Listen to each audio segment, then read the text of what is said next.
Hi అందరికీ నమస్కారం. ఈరోజు టాపిక్ వచ్చేసరికి యాసంగి వరిలో వరి ఈగ లక్షణాలు మరియు వాటి నివారణ గురించి మీకు పూర్తిగా ఈ వీడియోలో ఇన్ఫర్మేషన్ ఇస్తాను. అలాగే వీడియోని చివరి వరకు చూడండి, లైక్ చేయండి, అలాగే సబ్స్క్రైబ్ చేయండి. మీరు చేసే లైక్ సబ్స్క్రైబ్ వల్ల నాకు చిన్న ఇన్స్పిరేషన్స్ లభిస్తుంది. అలాగే అగ్రికల్చర్కి సంబంధించిన ఏమైనా మీకు టాపిక్ కావాలన్నా నాకు కామెంట్ రూపంలో తెలియజేస్తే మీ కొరకు అట్లాంటి వీడియోని నేను అప్లోడ్ చేస్తాను. సో మనము వరి పంటల్లో వరి ఈగ యొక్క లక్షణాలు ఇలా ఉంటాయి.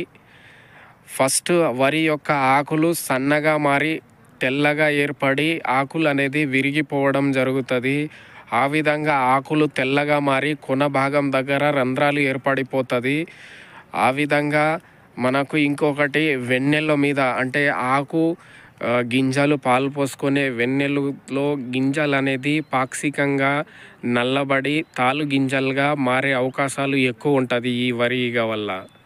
సో మనకి ఇట్లాంటి లక్షణాలు కనబడితే వాటికి నివారణ చేయవలసిన చర్యలు చెప్తాను నివారణ గురించి.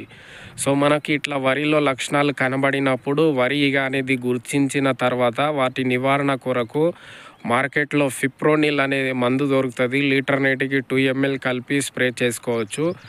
లేదంటే ఇంకొకటి మనకు ఇనిషియల్ అన్నాను 40 నుంచి 60 రోజుల్లో ఆశించే అవకాశాలు ఉంటాయి అన్నాను. కాబట్టి ఒకవేళ మనకు ఇనిషియల్ స్టేజ్లో కూడా కనబడితే కార్టాఫ్ హైడ్రోక్లోరైడ్ గుళికలు దొరుకుతుంది. గ్రాన్యువల్ రూపంలో కూడా ఇనిషియల్ స్టేజ్లో అప్లై చేయొచ్చు.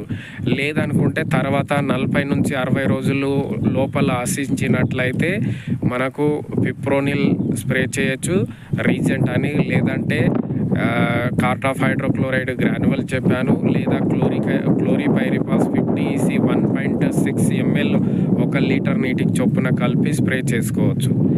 అలా మీరు వరి ఈగ గుర్తించినప్పుడు ఇప్పుడు చెప్పినటువంటి నివారణ చర్యలు చేపట్టి మీరు వరి ఈగని కంట్రోల్ చేసుకోవచ్చు. ఇలా కంట్రోల్ చేసుకొని మన పంటలను కాపాడుకోవచ్చు. ధన్యవాదాలు.